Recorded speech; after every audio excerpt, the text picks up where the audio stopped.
विस्तार से चर्चा। फिलहाल आपको बता दें, शुरुआत करते हैं एजेंडा की, कि जापान के प्रधानमंत्री सनाए तकाइची इस वक्त भारत के दौरे पर हैं और इस दौरान कल दिल्ली के हैदराबाद हाउस में पीएम मोदी और जापान की प्रधानमंत्री सनाए तकाइची की मौजूदगी में भारत और जापान के बीच कई अहम द्विपक्षीय समझौते भी हुए।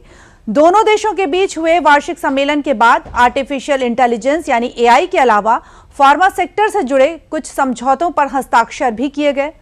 हालांकि जिस एक डील पर दोनों देश के लोगों की नजर है वो है रक्षा क्षेत्र में सह उत्पादन की। जी हां, जापान अब भारत के साथ मिलकर हथियार की तकनीक को विकसित करने पर जोर दे रहा है और इससे जुड़े एक प्रोजेक्ट का ऐलान भी पीएम मोदी और जापानी प्रधानमंत्री की साझा प्रेस कॉन्फ्रेंस के दौरान हो चुका है। तो बता दें कि भारत जापान रिश्तों को मिली नई उड़ान। और अब आज का एजेंडा में विस्तार से बताएंगे कि भारत और जापान के बीच आखिर ऐसी कौन सी रक्षा डील हुई है जिससे दुश्मन घबरा रहे हैं। लेकिन सबसे पहले यह जान लेते हैं कि दोनों देशों के बीच किन सेक्टर्स में डील साइन हुई है। तो आपको बता दें कि भारत जापान के बीच 6 क्षेत्रों में समझौते हुए हैं। पहला, डिफेंस यानी नौसेना का नया सिस्टम बनाएंगे। भारत और जापान ने मिलकर नौसेना के लिए यूनिकॉर्न रेडियो एंटीना सिस्टम विकसित करेंगे। इससे समुद्री सुरक्षा और रक्षा तकनीक जो है वो मजबूत होगी। और इसके साथ दूसरी बात करें तो एआई यानी नई तकनीक विकसित करने पर काम करेंगे दोनों देश। एआई यानी आर्टिफिशियल इंटेलिजेंस में सहयोग बढ़ाने का फैसला किया है। इससे नई तकनीक विकसित करने और एआई के इस्तेमाल को और भी ज्यादा बढ़ावा मिलने की उम्मीद है। बात करते हैं आर्थिक सुरक्षा की, तो सप्लाई चेन मजबूत करने की तैयारी, यानी दोनों देश सेमीकंडक्टर, महत्वपूर्ण खनिज और साथ ही जरूरी सामान की जो सप्लाई है उस चेन को मजबूत करेंगे और ताकि संकट के समय जो आपूर्ति है वो प्रभावित ना हो सके। बात करते हैं स्वास्थ्य की, तो दवा और मेडिकल उपकरणों पर भी सहयोग होगा, यानी कि फार्मास्यूटिकल्स, मेडिकल डिवाइसेस और साथ ही बायोटेक्नोलॉजी के क्षेत्र में समझौते हुए हैं। दोनों देश मिलकर सस्ती और बेहतर स्वास्थ्य सेवाएं विकसित करने के लिए हस्ताक्षर कर चुके हैं।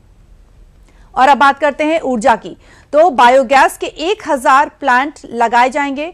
भारत जापान बायोगैस पहल के तहत देश में 1000 बायोगैस और ऑर्गेनिक खाद प्लांट लगाए जाएंगे। और अब बात करते हैं निवेश की, तो भारत में 10 ट्रिलियन येन निवेश करेगा जापान।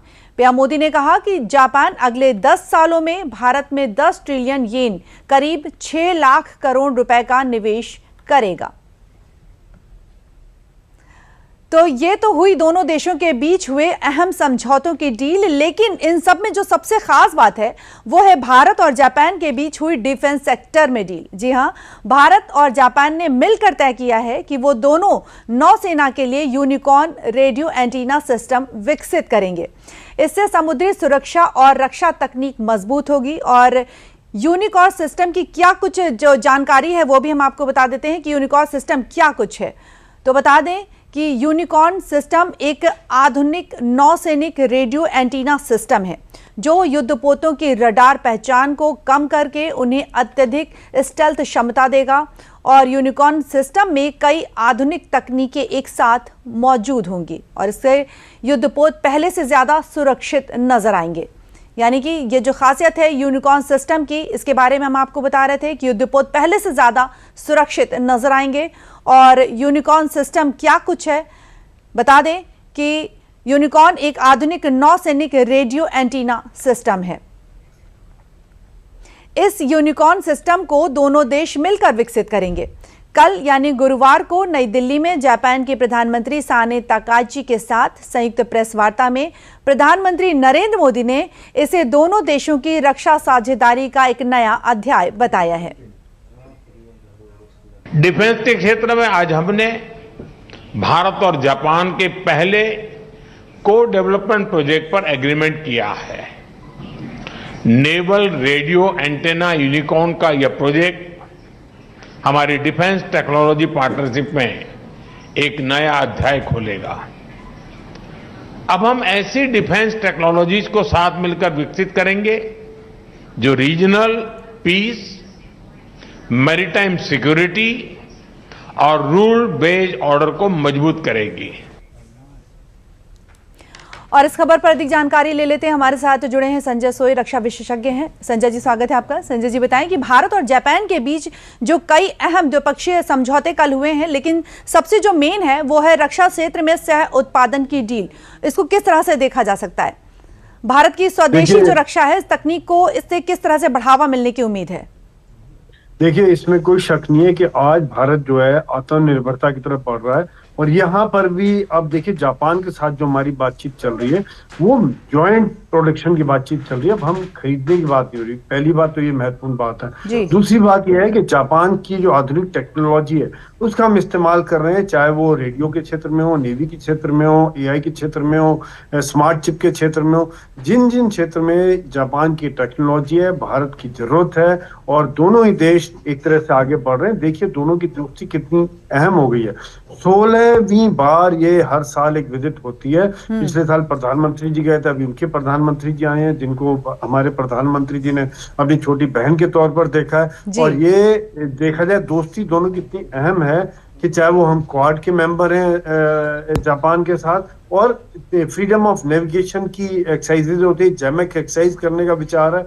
तो जापान और भारत के रक्षा संबंध अनेकों तरह से जुड़े हुए हैं। और मैं ये कहूंगा, ना केवल रक्षा संबंध, सांस्कृतिक संबंध, दोनों के धर्म से, डेमोक्रेसी और एक तरह से इकोनॉमी, ट्रेड, हर तरह से भारत जुड़ा है। यही कारण है कि लंबे समय की हमारी ये दोस्ती रहेगी। निधि जी, साथ ही आपसे ये भी जानना चाहेंगे कि यूनिकॉर्न रेडियो एंटीना सिस्टम ये क्या है, और ये समुद्री सुरक्षा को लेकर ये किस तरह से उसको मजबूत बनाएगा?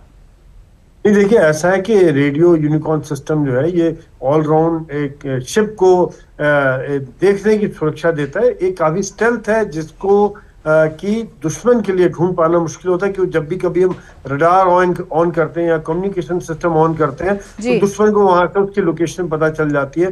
तो ये इसमें आधुनिक टेक्निक्स का इस्तेमाल करते हुए, स्टेल्थ का इस्तेमाल करते हुए, कि कहीं ना कहीं इस चीज में ये रहेगा कि वो दुश्मन उसको जैम नहीं कर पाएगा, पता नहीं लगा पाएगा कहाँ पर है, और जिसकी वजह से हमारी शिप की सुरक्षा में काफी बढ़ोतरी होगी। और नेवी के लिए ये फोर्स मल्टीप्लायर के तौर पर काम करेगा, खास तौर से जब हम देखते हैं कि जॉइंट वेंचर के तौर पर देश में ही बन रहा है, तो ये एक और भी बड़ा कदम रहेगा। निधि जी, रक्षा क्षेत्र के अलावा की हम बात करते हैं तो बायोगैस पर बात हुई है, जैविक उर्वरक प्लांट पर भी जो बड़ा समझौता हुआ है वो देखने को मिला है। तो इससे भारत को किस तरह से फायदा देखने को मिल सकता है? देखिए, जापान के साथ, मैं जैसे आपने ठीक बताया निधि जी, कि जब किसी देश के साथ जुड़ते हैं या अच्छा संबंध रखते हैं तो एक बड़ा जरूरी है कि ना केवल रक्षा के क्षेत्र बल्कि इकोनॉमी के क्षेत्र, डिप्लोमेटिक क्षेत्र, सांस्कृतिक क्षेत्र, सभी क्षेत्रों में हमारा जापान के साथ एक अगूढ़ संबंध है, ऐतिहासिक संबंध है। दोनों धर्म के तौर पर देखें, आप देखिए बुद्ध धर्म भारत से वहां पे क्या, आज देखिए वहां पे दोनों एक बड़ी डेमोक्रेसी, दोनों डेमोक्रेसी को एक बहुत वैल्यू देते हैं, एक तवज्जो देते हैं। तीसरी बात, जैसे भी आपने बताया कि जिस प्रकार से इन्वेस्टमेंट कर रहे हो 1000 जैविक प्लांट, ये तो बिल्कुल विन विन सिचुएशन है। जो आज हमारे भारत में जो गोबर है, आप समझिए उसका इस्तेमाल करके गैस बनेगी, बिजली बनेगी, उसकी खाद भी बनेगी, और एक मल्टीपल, एक जिस चीज को समझ नहीं आता क्या करें, उसका इतना बढ़िया इस्तेमाल हो जाएगा जब एक। और आज जब भारत एक अलग अलग स्रोत देख रहा है ऊर्जा के, चाहे वो सोलर हो, विंड एनर्जी हो, या फिर ये हाइड्रो हो, और साथ साथ में तेल का, ये फिर एक और आयाम जुड़ जाता है भारत की एनर्जी सिक्योरिटी में। निधि जी, तो कहा जा सकता है कि दोनों देशों को ही इस मीटिंग से जो है मजबूती मिलने के आसार नजर आ रहे हैं। जी, बहुत बहुत धन्यवाद संजय जी इतनी जानकारी देने के लिए।